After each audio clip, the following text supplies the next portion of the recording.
Hey, well, good morning and welcome to another daily devotional. Today we are in 1 Samuel chapter 31. We're at the end of 2 mile markers. We're at the end of the book of 1 Samuel. And today we are at the end of the life of the first king ever of Israel, the death of King Saul. So today is a bit of a somber day for King Saul. He heads into battle against the Philistines, and this chapter is pretty gory, pretty gruesome. Talks about some different things that happen, resulting in him falling on his sword on the battlefield because he doesn't want to know that the Philistines had killed him. So he falls on his own sword, and the enemy begins to take his body and do various things, which we read about in First Samuel chapter 31. But it is just kind of a testament. This is kind of the ultimate rock bottom for King Saul, which he never recovers from. But it's kind of just a good day to take a recap of 1 Samuel as to what exactly happened in the life of Saul that brought him here. So if you remember way back in the beginning of 1 Samuel, the people were demanding to have a king. They wanted to have a king to rule them. And so God prepared a king for them named Saul. And Samuel goes and finds him, anoints him. It says that he was the most handsome young man. It says that he stood head and shoulders above everybody else. That he was just going to be the greatest king ever. And as soon as he became king, he was doing some awesome things. He was really lined up to be a great king. And Samuel prophesied to him and told him, if you obey the commandments of the Lord, if you do these things, your kingdom will last forever. You're going to be great. Everything's going to be just fine. But the problem is Saul began to lose sight of who it was, number one, that put him on the throne.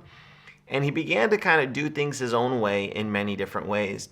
We read of multiple instances through his life. We've read through these where, for instance, one, God told him to completely wipe out a people group that were enemies of God. He did not do that. He did not follow God's plan.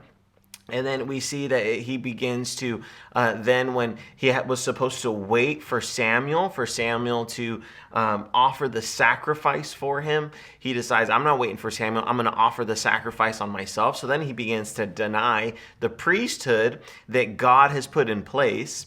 And so he begins heading down this road, and then all of a sudden his life begins to get so messed up that he even begins to go to witch doctors and begins to ask them to summon from the dead Samuel, who actually does get summoned from the dead, and God rebukes him. I mean, it's a powerful chapter if you remember that in the book of 1 Samuel. And to pile on top of all of this, you have the tension of his son-in-law, David. I don't know if you ever caught on to that when David killed Goliath, he married Saul's daughter. So David, Saul's son-in-law, becomes anointed king way at the beginning of 1 Samuel. For years and years and years, they all know David's going to become king, even though Saul's sitting on the throne. David's really supposed to be the king. So he lives this life with this tension of fighting between God has rejected me and now David is coming and all these. And there's moment after moment after moment of an opportunity for repentance from Saul. For Saul to begin to turn to God, and God rebukes him and corrects him. And anytime that God rebukes us or corrects us, that's a good thing because that's giving us the opportunity for change. If God never rebuked us or never gave us conviction, if he never corrected us, we would not have an opportunity for change. The opposite of that would be God would just let us keep sinning, let us keep going on, and then he would say, all right, your life's over, you're going to hell. Boom, there you go. But he didn't do that with Saul. Saul had multiple moments throughout his life that Samuel approached him, the Lord approached him different times, that he had the opportunity to change, yet he didn't capitalize on those opportunities. And throughout all of 1 Samuel, we see Saul's life and the different opportunities he had to do things the right way. And sadly, the final chapter of Saul's life is him dying not exactly a very honorable death, him leaving Israel in the hands of another country, all these other things, that his life just really didn't end all that great. And I don't want chapter 31, the final chapter of my life, to be like Saul's. I want to be able to look back on my life and say, you know what? In my marriage, I wasn't necessarily doing what I was supposed to, and God confronted me and rebuked me, and I changed. I was humble enough to change. Man, in my career, I really wasn't doing what I was supposed to do. I had a bad attitude. I wasn't respecting authority. I wasn't doing this. I wasn't that. But God confronted me and I changed. With my kids, I was doing something wrong. And you can do that with every area of your life. That I pray that when we get to the end of our life, we'll be able to say, when God confronted me, I changed and I grew. And that's going to be when our lives surpass chapter 31 and keep going on into eternity, when God says, well done, good and faithful servant, for following my commandments and being open to my correction. So I pray that today, that as the Lord confronts you about certain things, maybe you feel conviction about certain things, even from last week's sermon, whatever it is, know that that's a good thing.